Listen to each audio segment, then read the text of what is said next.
We've had a couple of days of rain, quite a lot of rain yesterday to be honest, and the puddles are still evident this morning. But I came up here last night on a glowworm survey, didn't find one, yet the conditions were absolutely perfect. Glowworms don't mind rain, but for some reason there wasn't one to be had last night. So I've come up again today just to have a look to see what invertebrates are out and about, maybe drying off after the recent rains.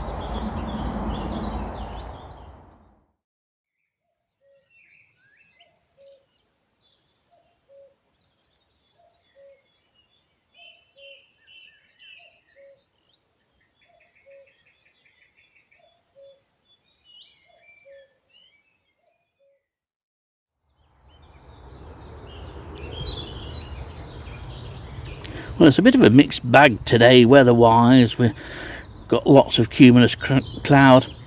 Some showers seem to be building up, but the sun does come out. Always looks nice when the sun comes out. So, hoping that sun does come out and attracts the invertebrates up onto the upper surface of leaves and into more obvious places. Well, first off is this harvestman. This is Rileyana triangularis. At least that's what it's called this week. A couple of years ago it was renamed Platybunus triangularis. Then they didn't like it and renamed it back to Rileyana triangularis, and that's where we are with it, I believe. But a common harvestman, but a species which I think may be affected by the arrival of Platybunus pinetorum. I never find this species now in areas where I used to, but where Platybunus pinetorum has taken residence. But a nice one to start off. It's quite an easy harvestman to identify. Male is the same colour but smaller bodied. So a nice little find, but this is a regular spot for Rileyana triangularis, who doesn't like the attention of that little spider. That spider needs to watch out before it becomes a meal.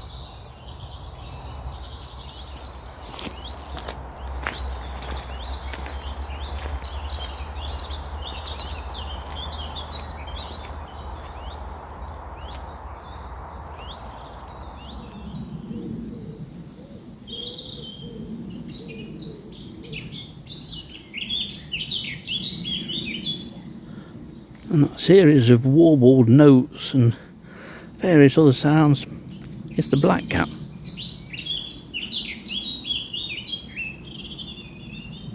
It's a very different song to garden warbler. I'll try and record garden warbler as I go around, but blackcap always throws in those whistled notes towards the end.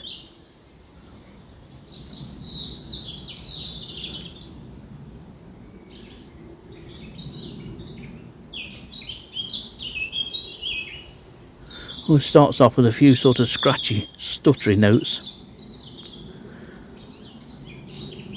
like that, and then ends in some louder, more clearly whistled notes. And that was a good example.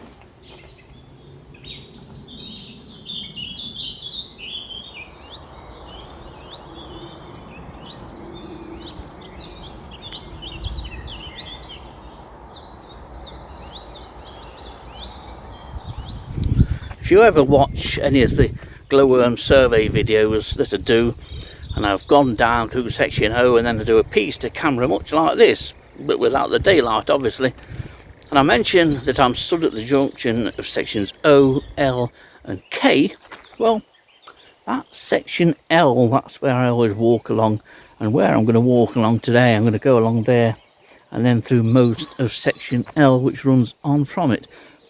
Probably do a circular walk along the top path, but I don't know yet. But this is one of the best tracks for invertebrates in the whole of the Sherwood Forest area.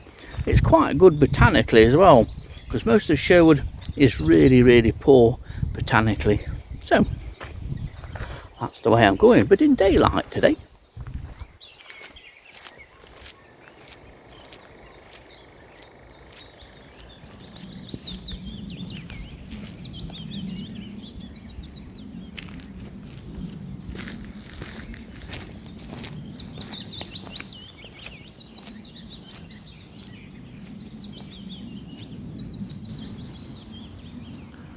Always lots of these along here. And this is what's now called hairy shield bug. It used to be slow bug at one time. Dolichoris bacarum is the scientific name. Very common. Early in the year when the dandelions have finished flowering, look for this in the seed heads of dandelions. They love old seed heads. A very common species. It occasionally turns up in my garden. So quite wide ranging, not restricted to woodland, but it is especially common along woodland rides and along flower rich hedgerows too. There will be numbers of this attractive shield bug here. It's beautifully marked.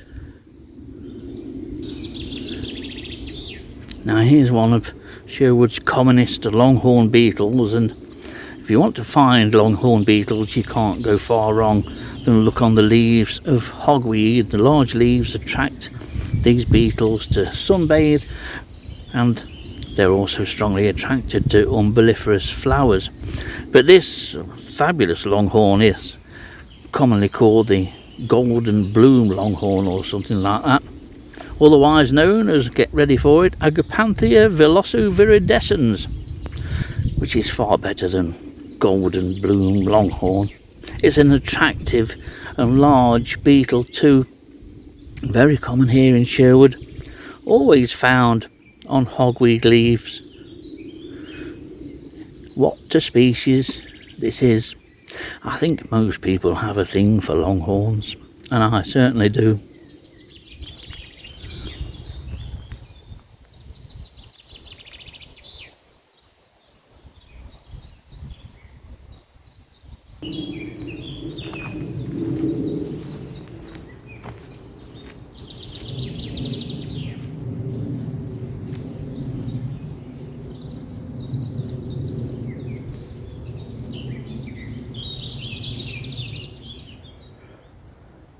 Here's an excellent example of camouflage.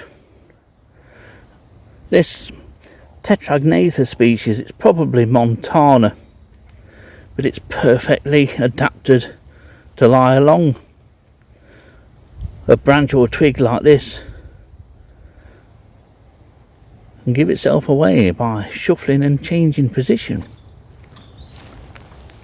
One of the best trees for one particular species of beetle in Sherwood Forest is the oak behind me.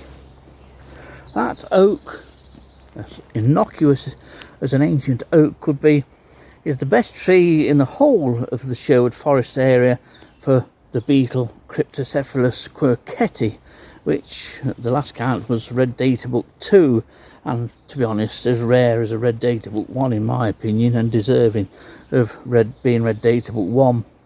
There are other trees locally to this one here in Clipstone Old Quarter that quercetti uses, but the key to this tree being particularly favoured is the epicormic growth which grows out of the trunk. I have seen one beetle on there this morning, along with a host of other species, which as soon as it saw me just promptly dropped off, but that still retains the status of being the best tree in Sherwood for Cryptocephalus quercetti. As you may know, I did a few surveys here a number of years ago and recorded a number of adults on that particular tree, and it's nice to know that it's still being used.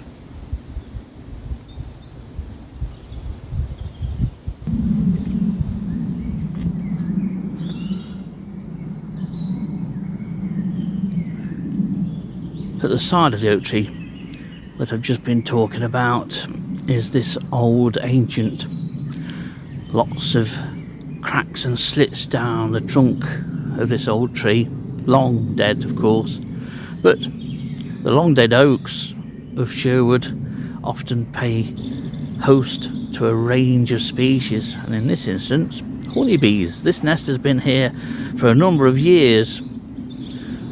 Something has been chewing at the slit which forms the entrance to this nest.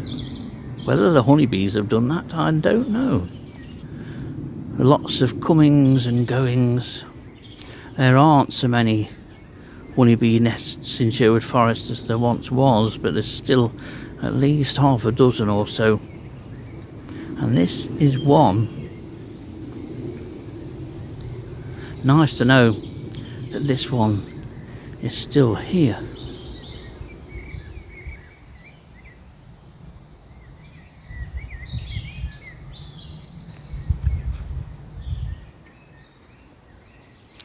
I found something special when I was up here last night. Something really special, at least to me personally. When I was walking along section M, in the darkness I noticed something white, and it turns out it was one of these. It was one of my glowworm labels that we put in. We used to use these to mark each female and record each female night after night, or for however long that female glowed. Some years we marked from between 1 and 300 odd females, and occasionally 1 and 800 or so females. We used to buy a lot of these labels, and the good thing about these, why I'm so pleased to always find one of these, is that with the number being 20 and in section M, I can tell exactly what year it was, what date the female was that we marked using this marker. And it turns out it was female 20 in section M back in 2017. Female 20 of that year glowed for one night only. She was found with a male on May the 28th. It's May the 28th today. So when I found this last night on May the 27th, obviously it was virtually 8 years to the day or to the night since I was at that very same spot marking and putting this label in the ground. And 8 years later I come along and find it again. These just bring back so many happy memories of trundling around here on all kinds of nights and all kinds of weathers. But because we were so diligent in our recording, we didn't just go along and just count numbers. We monitored every single female between 2010, I think it was, and 2017 when Dillis last came up here recording. I've got all the information on computer, so whatever label I find, I can look that female up and know exactly how long it was glowing for, and whether it got mated, and when it first started glowing, and when it last glowed. This one was a one night stand. We're in this area behind me. I'm quite close to the black pool, but some of you may have seen the video I did holding a broad-bodied chaser. Not something you do every day, but there are two in this area, male and female. I have got some kind of footage of the male. Both are very active. Got the sun out at the moment and it's very warm. It's turning out to be quite beautiful.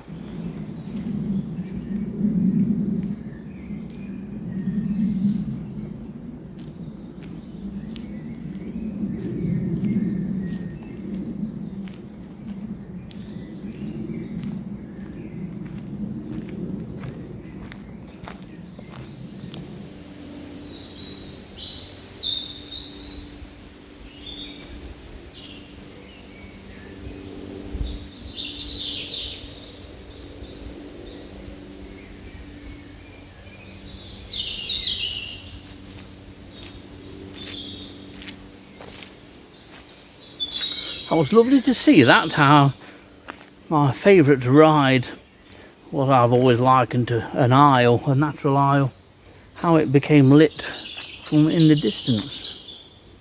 In a few weeks' time, this will be the place to come and look for purple emperors.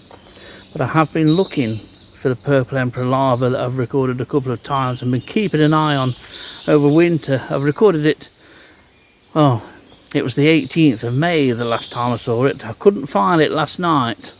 It had molted into 5th instar I've had a good look for it just now, still can't find it.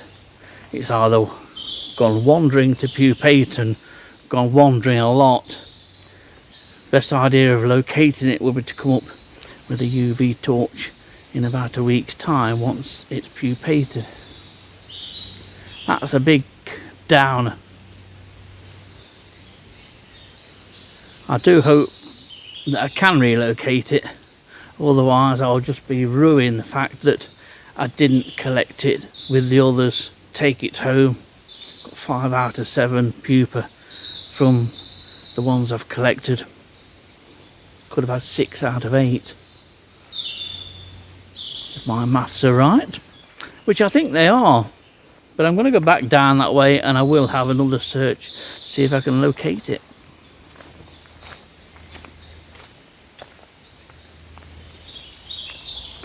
Well, I've enjoyed my little wander around Clipstone Old Quarter. It's been a real joy just to have a gentle stroll and see bits and bobs, and I found a few insects and invertebrates. Nothing rare or exciting, but it's not about that. But on the sad note, no sign of that L5 purple emperor larva at the top towards the centre tree, and whether that will turn up again I don't know. My heart says no, it won't, but we'll find out with a UV torchlight search.